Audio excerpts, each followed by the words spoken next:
Good to see you all. Thank you for coming to this panel. My name is Alex Plitt. I'm really excited to be the chair of this panel. I'm looking forward to hearing from these two guys.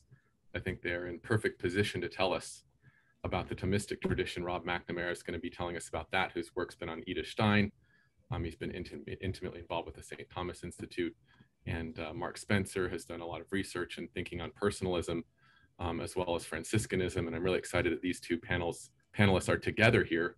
I think that the Catholic intellectual tradition, one way to marshal kind of the heart of it, I think, is to put these two traditions together and to see how they interact with personalism. I think will be exciting. Hopefully they'll bring up some great insights and some good questions.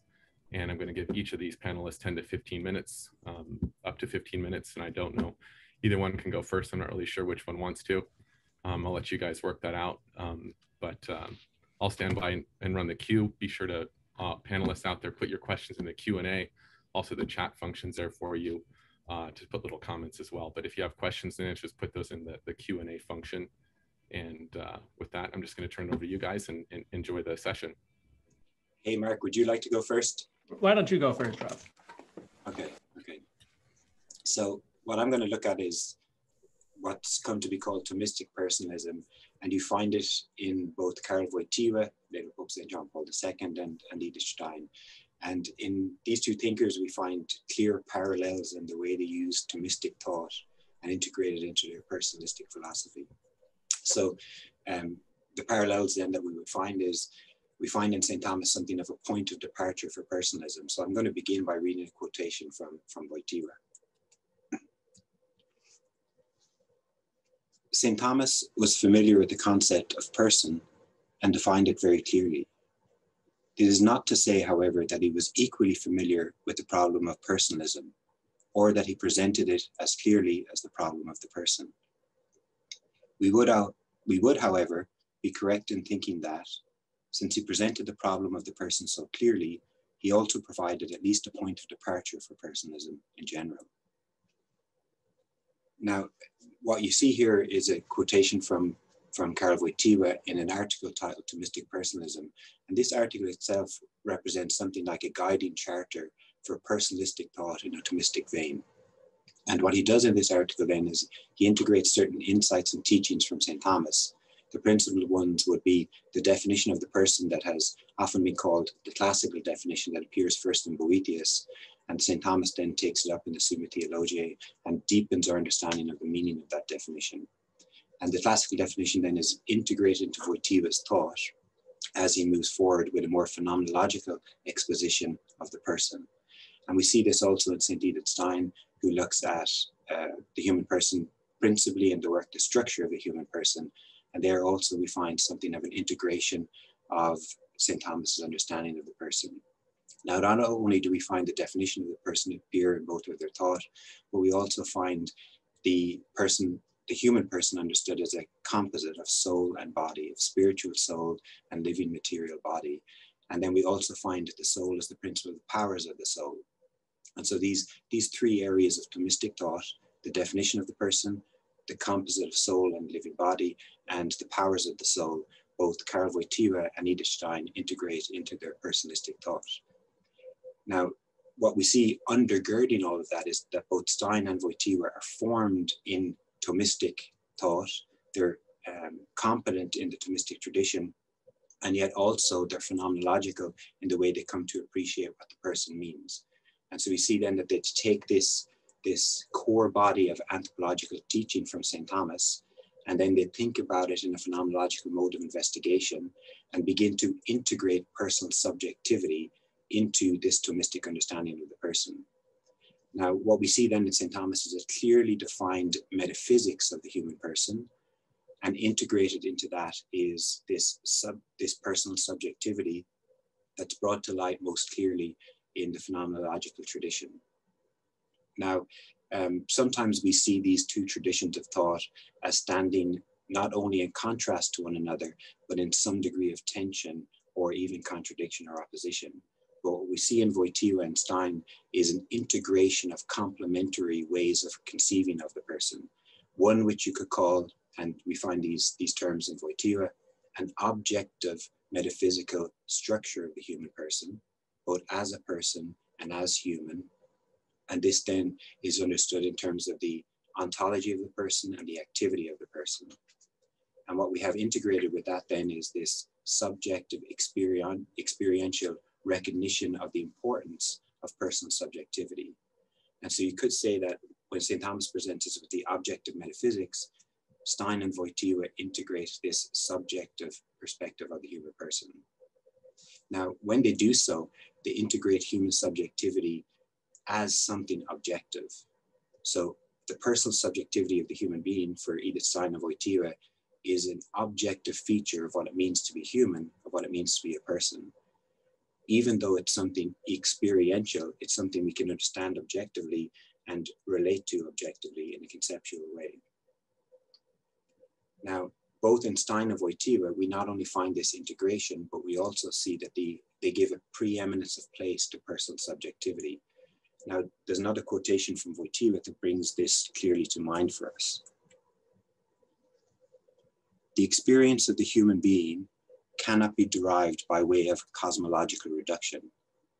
We must pause at the irreducible, at that which is unique and unrepeatable in each human being, by virtue of which he or she is not just a particular human being, an individual of a certain species, but a personal subject. Only then do we get a true and complete picture of the human being. Now, what you see here is Wojtyła is highlighting for us a key dimension of human life, the fact that we stand in existence as personal subjects, as centers of consciousness, as centers of centers of consciousness to whom the world is given. And this being a center of consciousness to whom the world is given is, for Wojtyła and also for Stein, of preeminent significance. You could say it's that without which we cannot yet properly appreciate what it means to be human. Now, to see the import of this, or to see the evidential basis for this, we just got to understand the world from the personal perspective, just like we're living in at the moment. Here we're relating to one another as personal subjects. We're centers of consciousness to whom one another is given. And this has a kind of preeminence of importance in the lived dynamism of human life. Now, if we don't appreciate this personal subjectivity as something objective, if we don't integrate it with cosmological understanding of the human person, in some way we've failed to properly conceive of the human person in his or her fullness. Now, at the same time, we see that for Stein and Wojtyła, they don't emphasize personal subjectivity at the cost of metaphysical objectivity. That is, the metaphysical objectivity of the person, the fact that the person is a subsistent, rational individual, undergirds this being the center of life, the center of consciousness. And so these two things are necessary to be held together, and when held together, give us a more complete or adequate conception of the human person. Now, to see this more clearly, we then look at the contemporary way that we've come to understand personal subjectivity and consciousness.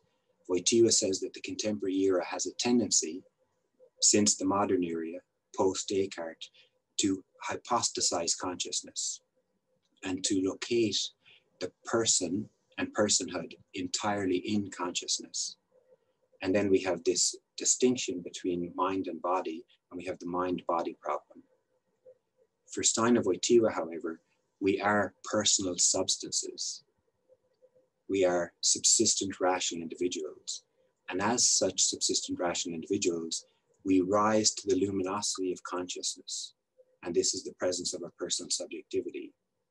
And though this has preeminence for them, from one perspective, without this grounding in the fact that we're subsistent rational individuals, we don't yet appreciate the meaning of that personal subjectivity. And so both need to be held together. Both need to be held together. Now, to see more clearly the importance of the integration of personal subjectivity into this Thomistic foundation, I'm going to read a somewhat lengthy quote from St. Edith Stein. The soul is the space at the midpoint of the whole of body, soul, and spirit. As sensitive, the soul dwells in the body, in all its members and parts. It receives from the body, and it affects the body by shaping and conserving it. As spiritual, the soul rises above itself, sees into the world beyond its own self, a world of things, persons, events, and by understanding it, interacts with it and receives from it. But the soul, in the most proper sense, dwells at itself. The personal I is at home in its soul. All that enters in from the world of senses and from the world of spirit accumulates in the soul. This is where the give and take with the world goes on. This is where the I takes its stance upon the world, and whence it gains what is to become its most personal possession, a part of its very self. What, figuratively speaking, becomes its flesh and blood. The soul described by our Holy Mother Teresa as an interior castle is not a point like the pure I. It is a space, indeed a castle, with many dwellings. The I can move about freely in the castle of its soul, now moving outwards, now drawing back into its innerness. But the castle is not an empty space, even though fullness can enter into it and be taken up. Indeed, this receiving must take place if the soul is to unfold its particular life. Now, the reason why I've read this somewhat lengthy quote is we see that both aspects of understanding the human person are drawn together here.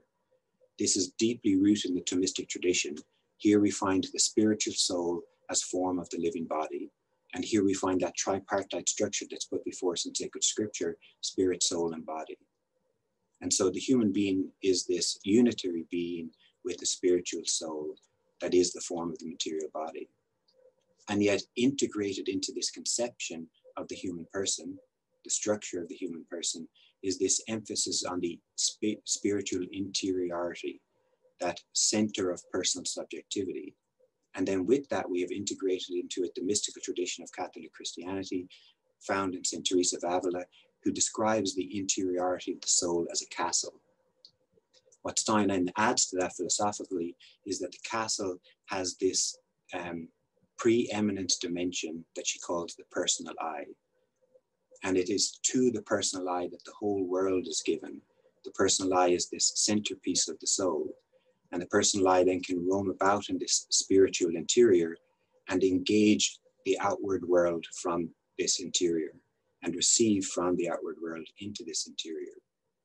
And indeed, then she continues to go on to say that the personal I, the person as such, has a need to go back into the innerness of the soul. And dwelling in the innerness of the soul can truly embrace the whole of the soul and the whole of the human being, and thereby engage the world more deeply. One could say that if the personal I lives superficially, the world will appear superficial for the person. But if the personal I lives deeply, the world will have a deep meaningfulness for the person. Now, we just then leave it at that. And the last thought is that the Thomistic tradition gives a clearly defined metaphysic of the person, both from the perspective of the classical definition and from the perspective of the human composite of spiritual, soul, and living body, as well as the variegated powers of the soul, both bodily and spiritual. And this grounds Wojtyła and Stein's phenomenological appreciation of personal subjectivity in a robust metaphysics. And yet they integrate into that metaphysics this preeminence of personal subjectivity and provide for us then a more adequate or complete picture of the human person, one that integrates very clearly the metaphysical tradition of Christianity with the genuine philosophical developments of the modern and contemporary eras. And so personal subjectivity for Stein and Wojtyła is not this hypostasized consciousness, but it is the rising of the person to the luminous life of consciousness and rational free activity and an ability to engage in the world. And last of all, then, they develop this idea of self-determination, self-possession, and self-gift. And maybe we can come to that in the question and answer session. Now, I think I'm about 15 minutes in there, Alex, so I'll leave it at that.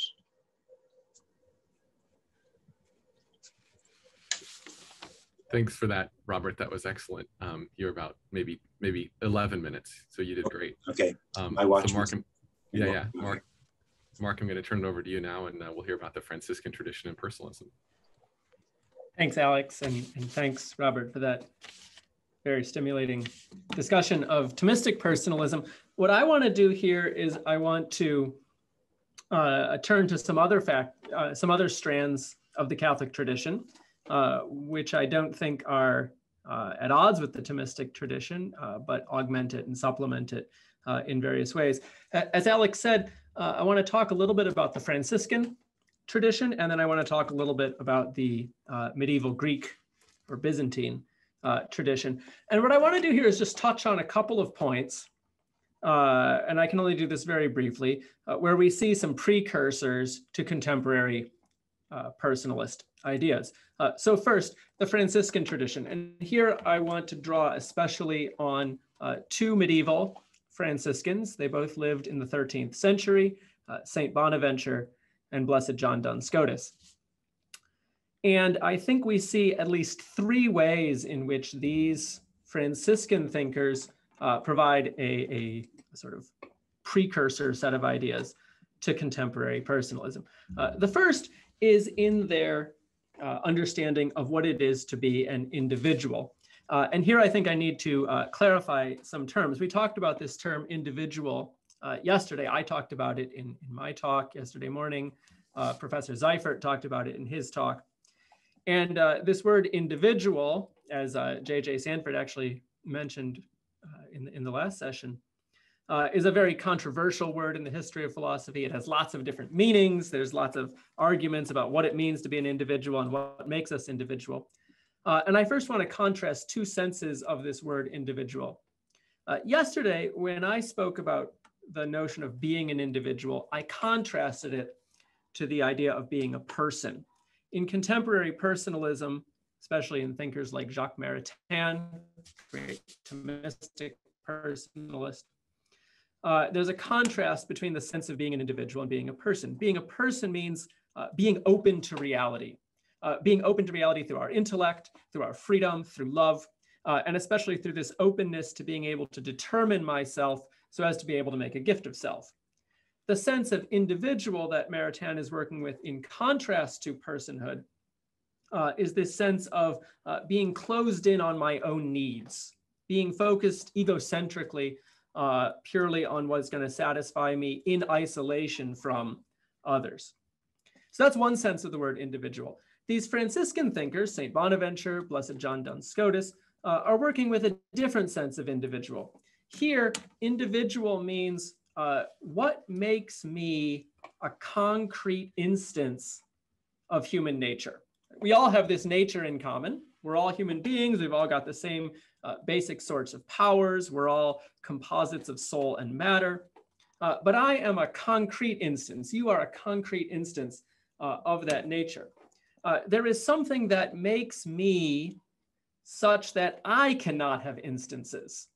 Human nature has lots of instances, you, me, Alex, Rob, but I don't have instances. I'm concrete. There's something about being this human nature, this human being that cannot be given over to anyone else.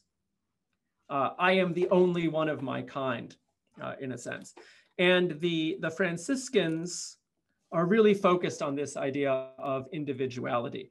And they want to argue there's something about each individual that gives them not just unique matter, not just unique stuff that they're made out of, but something unique in their very essence, right? In what it is to be me. There's something unique, non-instantiable, incommunicable, unable to be given over to others. Now, in these early Franciscans, this sense of uniqueness about the essence of each human being is what we might call sort of thin. They say there's sort of a thisness, something that makes me this human being, something that makes you that human being, but they don't give a lot of content to it. In the contemporary personalists, in people like Edith Stein, for example, we see this idea of a unique essence to each human being being developed. There's sort of some more content to it. There's a sort of Mark Spencer-ness or an Alex Plato-ness, some unique way of living out my powers that I and I alone have. We don't have that quite developed in these Franciscans, but the precursors of it are there. So first point at which they anticipate personalism, this focus on the uniqueness of each individual. Second way in which they anticipate personalism is in the way that they think about the will. about human freedom. When a lot of thinkers in the Catholic tradition talk about the will, for example, this is the way that a lot of people in the Thomistic tradition talk about it, they talk about the will as an intellectual appetite. An appetite just means a longing for some good, something that I find desirable. And to say that it's intellectual is to say that it's a desire for goods that's guided by reason. So I think about the various courses of action that I could take, and I think about which of these is going to be most fulfilling, what's going to lead me closest to happiness, and I direct myself, I choose to pursue that. So there's a big focus here on the will as guided by reasons, and the will as always aiming at what's going to bring me fulfillment. Whatever it is I will, even if it's objectively something immoral, I always will it insofar as I find it fulfilling to me. Now, these Franciscan thinkers certainly think that we can use the will in that way. We have an affection, a desire for what's advantageous to us, what's going to bring about our own fulfillment. But they also argue that we can use the will in a different way, what they call the affection for justice or the affection for goodness. And this is an idea that is first developed in St. Anselm of Canterbury, a few centuries before these Franciscans. And here the idea is human beings are capable of using our will, not just insofar as we're guided by reasons, and not just insofar as we can pursue what's advantageous to ourselves or fulfilling to ourselves, but we can pursue what we find to be good in itself. We can give a response to what is good, even if we don't find it fulfilling, or above and beyond how we find it fulfilling. And for someone like Blessed John Duns Scotus, we need to be able to will things in this way if we're going to be genuinely free. Freedom requires that I not just always be pursuing my own happiness, always be pursuing my own end, but it requires me to be able to set aside thought of my own happiness and pursue what I find to be good in itself. For example, Scotus thinks we need to be able to love God entirely for his own sake, will God, will the pursuit of God, will to do God's will entirely for its own sake, and not just insofar as he brings about our happiness and our flourishing. So what we see here is a precursor to the personalist emphasis on freedom, and especially a precursor to the personalist idea of being able to respond to values. We talked about this a little bit yesterday when talking about Dietrich von Hildebrand. Von Hildebrand emphasizes that human beings are capable of responding to the importance of things in and of themselves. We can see something beautiful, we can see a moral act that needs to be done, and respond to these calls we find in the world entirely for their own sake. Final point at which the Franciscans anticipate the contemporary personalists flows very naturally from that second point, and this is their emphasis that our ultimate fulfillment is found not through knowledge, but through love.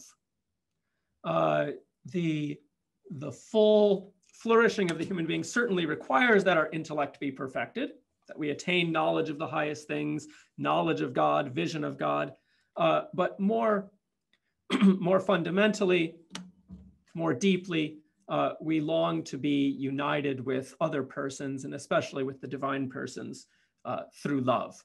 So this anticipates the contemporary personalists in this focus on affectivity, on the experience of feeling and will as the place where we most fundamentally reveal ourselves to other persons and where they reveal themselves to us.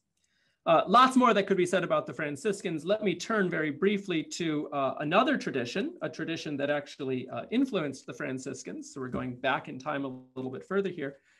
And this is the medieval Greek or Byzantine tradition. And here I'm drawing especially on two figures. One, a 7th century theologian, St. Maximus the Confessor, and the second, a 14th century theologian, St. Gregory Palamas.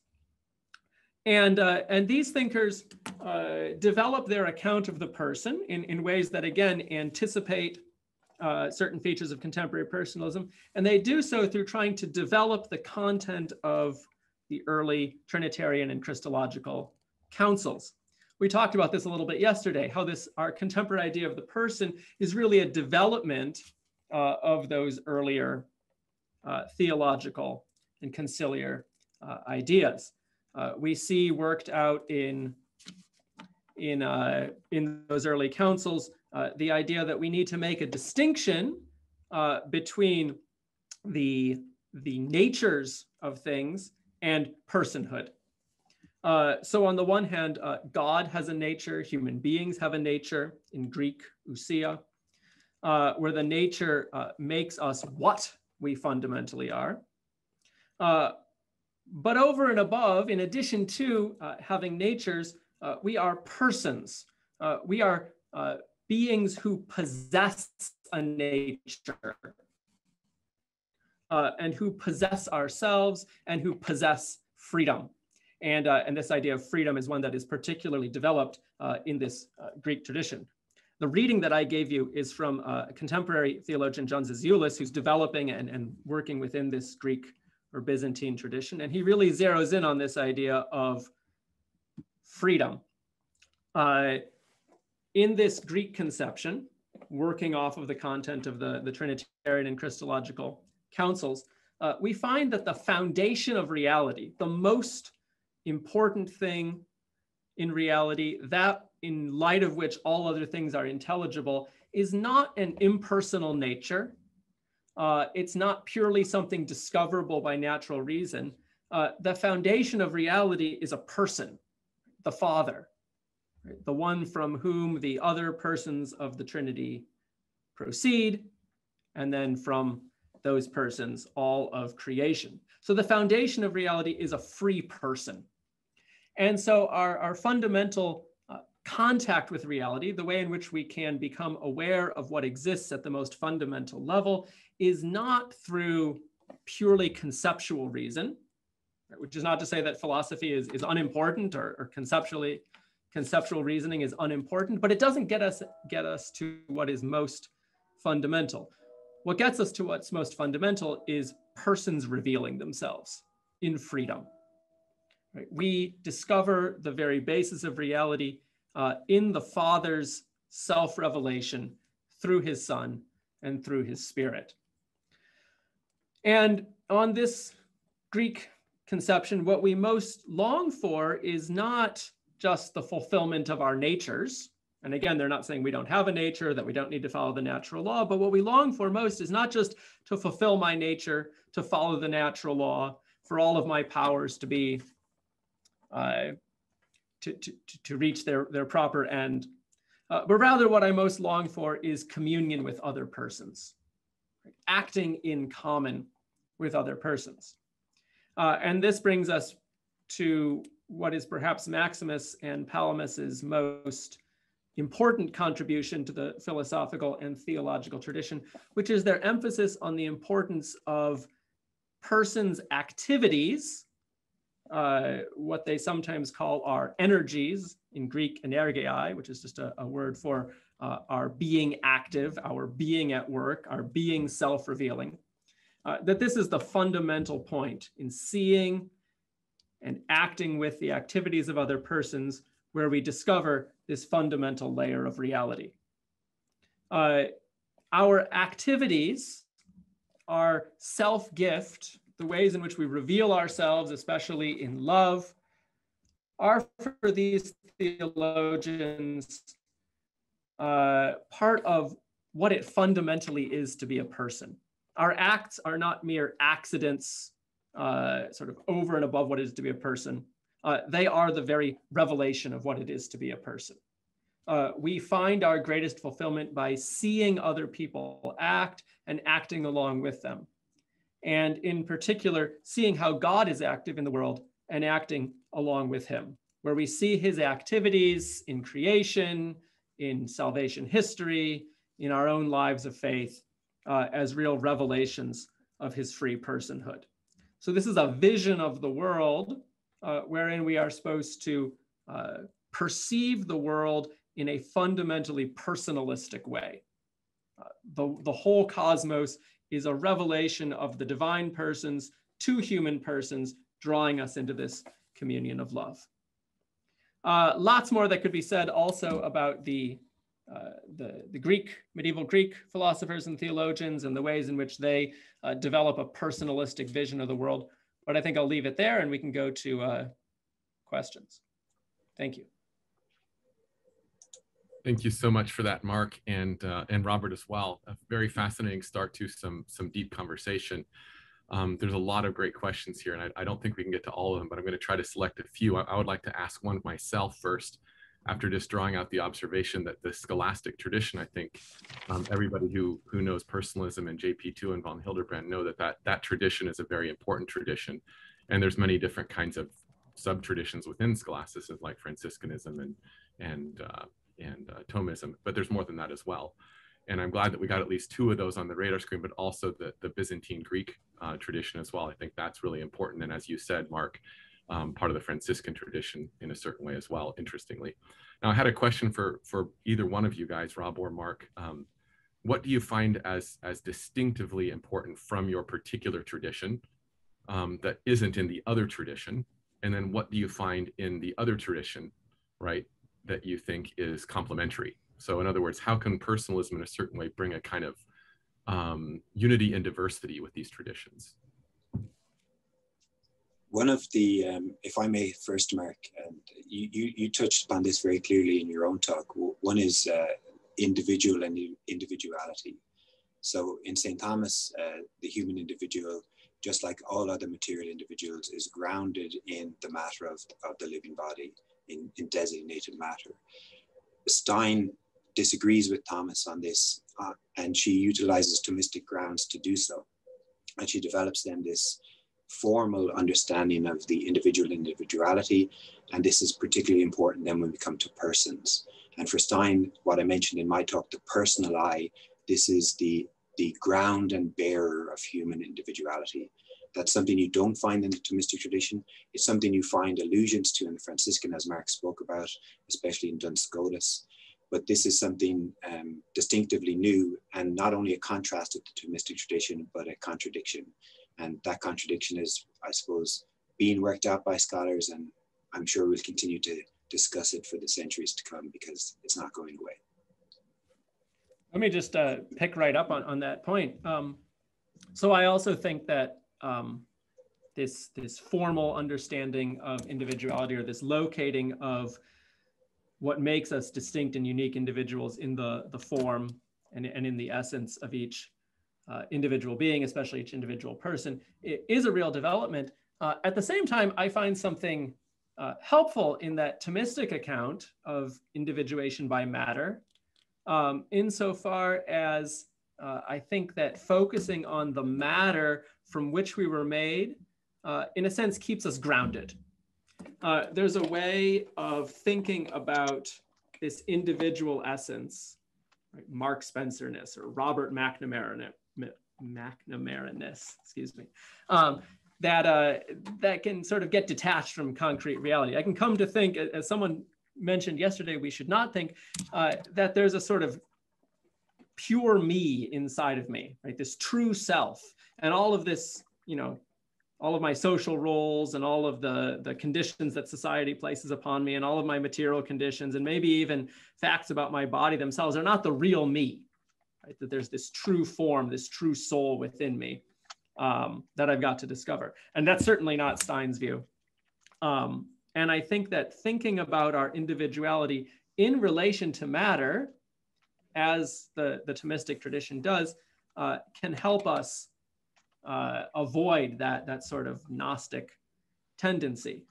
Sure, I have a unique essence and it's located in my form or in my soul, but as Robert said, God creates my soul as the form of this matter, right, of this body. And so there's something about my individuality that's related to this matter, that's grounded in this matter in some way. And so I think that the dialogue between the Franciscan and Steinian tradition on the one hand and the Thomistic tradition on the other hand can be an enormously fruitful dialogue. There are definite tensions between the two, but bringing to bear the insights of both, I think, could lead to a very enriched personalism.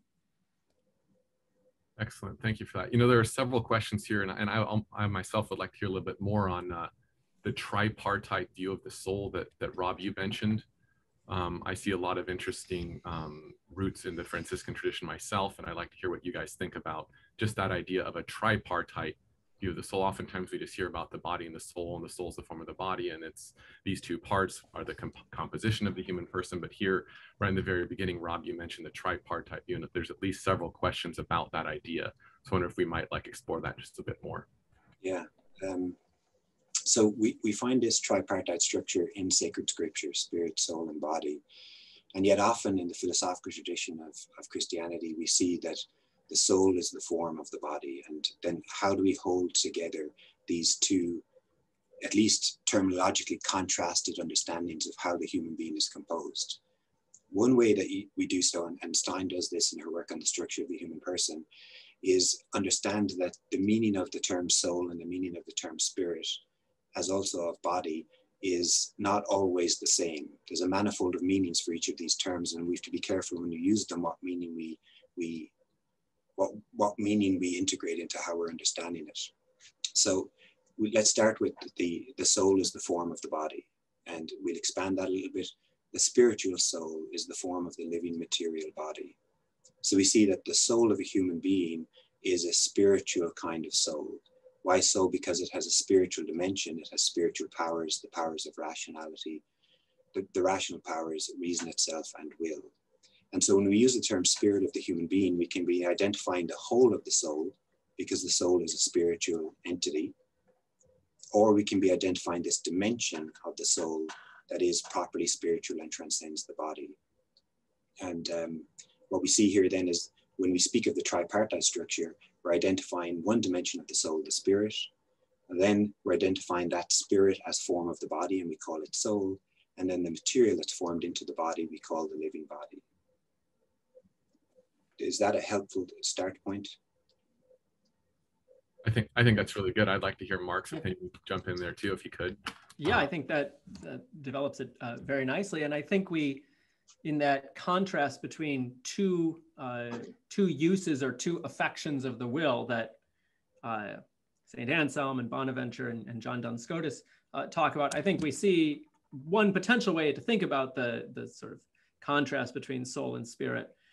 So we can use our spiritual powers, our intellect, our will, our affections, in a way that is directed towards the body. We can also use them in a way that transcends the body, that aims at God and at goodness in and of themselves. So I think that a personalist understanding that's going to develop all of these sorts of insights sort of needs to keep in mind these two directions of human action. Right? Human beings are always embodied beings, or at least ought to be embodied beings. And so we act through the body, we take in information through the body, we act on the basis of bodily passions, and yet we also transcend the body. We go beyond the body and aim at what is higher than the material world. And so you get a lot of different terminology in the tradition trying to capture these two directions of the person, and not all members of the tradition are going to use that tripartite language, but I think they're attempting to get at that same sort of two-directedness of the person, but without thinking about those as opposed directions. It's one soul, one formal principle that gives us both of those sorts of action. If I may just add to that last piece there, yes, very clearly it's one soul. And if we think about this in comparison with angelic being, the human being is a spiritual creature, but unlike angelic being, our spirit forms matter into a living body. The spirit as form of the living body is soul, and the matter so formed is the living body. So to think of us from the perspective of a spiritual creature, but unlike angels, form a material body, then immediately we include soul and living body. But yeah, as Mark said, it's a unitary being. We are one thing, even if we can approach ourselves from these different perspectives. Excellent. I kind of want to switch gears just a little bit and hear what you guys think about this issue. There's at least two, maybe three questions about gender. And so both those are, you know, how to act appropriately with respect to gender, how to treat women, how to treat men, respectively. So ethical questions, I think, but then there's also metaphysical issues. So I'd like to hear just what you guys think about personalism, maybe particularities from your tradition or not, but just how you would address or understand those issues, either the ethical issues or the metaphysical or both. So maybe I'll just start with you, Rob, since I see you on my screen right here. Okay. So many of the participants will be aware that Stein has a well-developed understanding of sex or gender, and we find this primarily in her writings on woman, which are largely published in English, as well as there's more available in German. Now, sometimes it's too plainly stated that Stein thinks the soul itself is gendered. However, when you look into her understanding of the way the human being is structured, the structure of human nature, the formal structure of human nature, you see that for Stein, at least this is what I would argue, it is a bodily determination that we are male and female. And yet this bodily determination as male and female doesn't exist in abstraction from our spiritual being.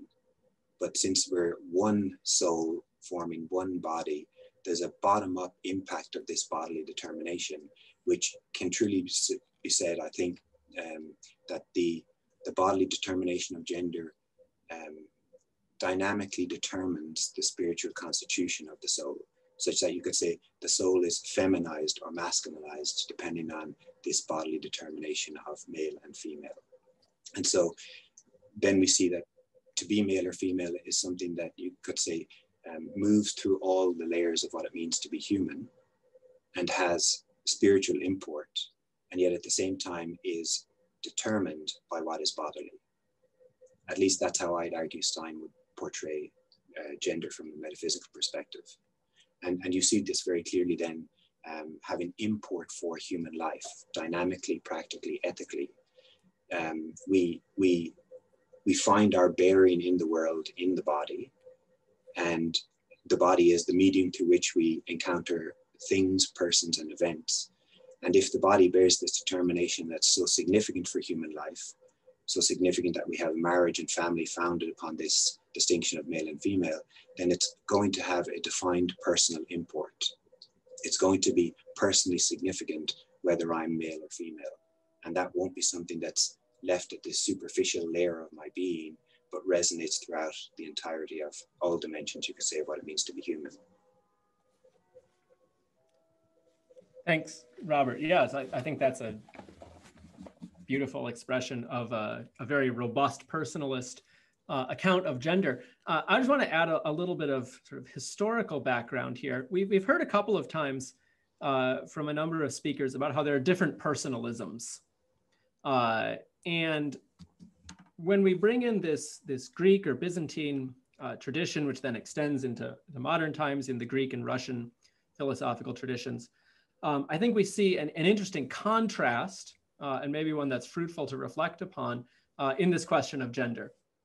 So the Western, we might call the Western personalist tradition, so people like Stein and Hildebrand and Maritain and people like this have a view of gender, like Robert just described, that I would say is a very positive account of gender. Gender is an essential feature of each person, and it is an ethically important feature of each person, something that we are called to develop and live out of and take into account in our encounters with other persons, and a permanent feature of the person, something that God willed in our very natures.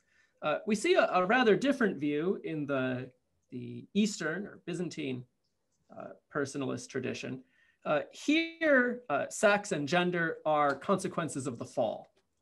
So going back to theologians like Gregory of Nyssa, there's a view that originally human beings transcend gender, that what it is to be a human person is something more fundamental than any particular gender.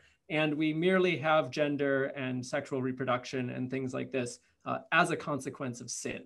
Right? With sin, death enters into the world, and so there's a need to replenish the human race, and so God provides this this way of reproducing the human race. In the story in Genesis, it says that God clothed the man and women with garments of skin. And this idea of the garments of skin is often interpreted by this Eastern tradition as including things like, symbolically, including things like gender and sex and things like this. Now, I don't want to endorse this view of gender. I like Robert's view and this more positive view of sex and gender. But I think there's something fruitful to reflect on in this Eastern tradition.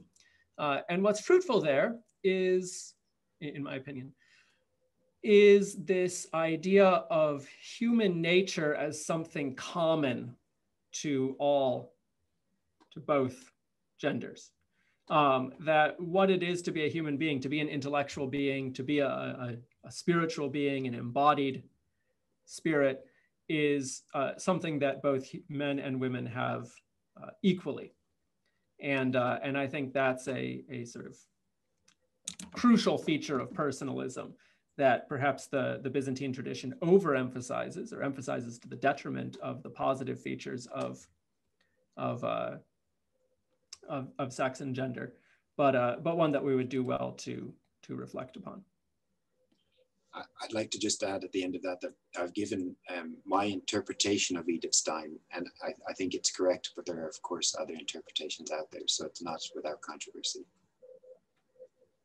Excellent, thank you, gentlemen. There's so many issues to get into, and we have so little time. So I hope that you panelists out there will follow up in the various times you get to interact with the presenters, and both in email, maybe later, maybe in some of the unstructured times we get here together. I just wanted to say that there are some of the issues that we could have got into had to do with epistemology, the philosophy of mind, political, social thought, theology. We touched on some of these things. We kind of focused on the metaphysics of the person and some of those ideas. And I just wanted to maybe give you guys one last chance to say something about this. But this whole panel was about the tradition, right? Some tradition as informing personalism. Maybe you could just comment on the importance of knowing tradition or these particular traditions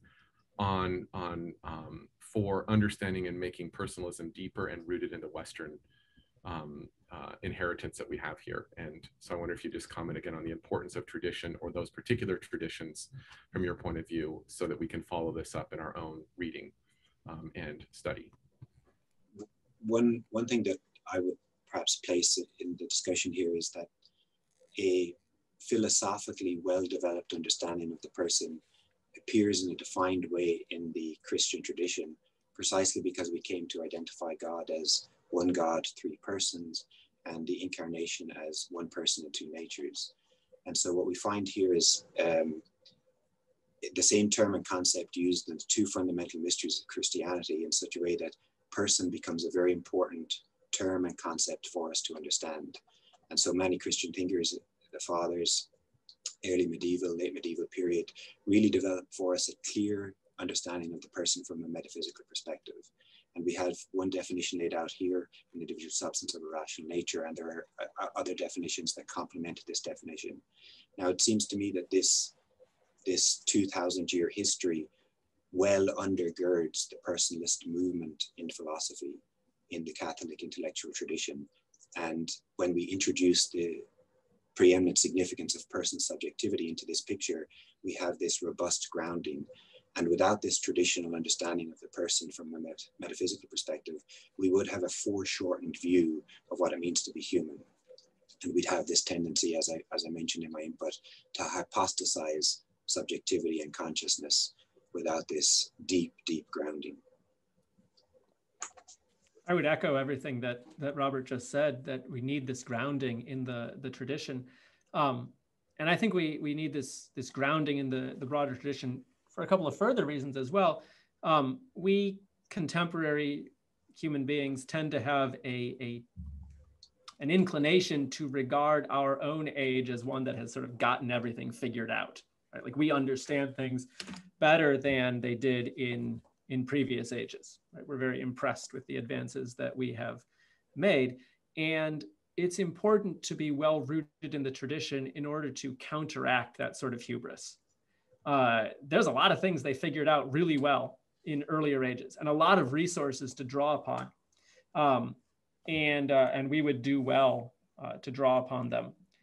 Sort of flipping that around, our age is also an age, probably like every age, but we in our own unique ways, that's blind to a lot of things. And we're maybe particularly blind to some important features of personhood. The discussion of gender that we just talked about just had maybe highlight some of those in an important way. And again, for this reason, it's important to be rooted in the tradition in order to recover their insights. There's a sense in which we need all the help we can get. So we ought to draw upon all those resources and make use of them. One thing that Mark mentioned there that brought to mind something significant is the whole question of the pro-life cause. So if we don't have, earlier I mentioned a number of times that both Stein and Wojtyła give a preeminence of place to personal subjectivity, but that's a preeminence from one perspective. Of course, there's another kind of preeminence, the very being of persons, this subsistent individual that each of us is, such that even if we don't rise to consciousness because of some bodily deformity or early in our development, that doesn't make us non-persons. And when we have this understanding of persons as substances or subsistent individuals, it gives us this grounding to respect individuals from conception to natural death, without which we wouldn't have the same kind of intellectual resources to support our pro-life understanding. And it seems to me that this is really, really significant for us, of course, because there are lives at stake. I might just add one further thing to that. Contemporary philosophy, including contemporary personalism, tends to be very good at describing particular phenomena. So for example, this phenomenon of lived experience or subjectivity. The phenomenological tradition has developed in such a way that it has some pretty robust methods for describing particular sorts of experience and experience as a whole. But contemporary philosophy is less good at integrating things together, providing us with a systematic framework whereby we can sort of see all of these phenomena in the context of the whole. Whereas the older tradition, the scholastic tradition, for example, has provided us with a set of methods and a set of categories for integrating together lots of different disparate phenomena. Right? This idea of substance and accident, form and matter, this sort of language that Robert and I have been using is a language that allows us to make sense of how lots of different features of persons fit together into a whole. And so I think for that reason also we need to draw upon the older tradition. Excellent. Thank you guys so much. I listened to the earlier panel. I popped in on the Jewish and Greek traditions, and we had this one on the scholastic tradition, at least these two scholastic traditions. And I think seeing how the Christian tradition in particular has developed anticipations, as Dr. Sanford put it, would be a fruitful inquiry as well for us to consider at some point. But a lot of things to go, lots of questions we couldn't answer that were really good. One person asked for a reading list, and maybe we could somehow make that available from each panelist to get started on some of this stuff. So really appreciate it, and we will see you guys at the next panel, whenever that is. And I thank you both. I thank all you panelists for viewing this and tuning in, and have a great rest of this seminar.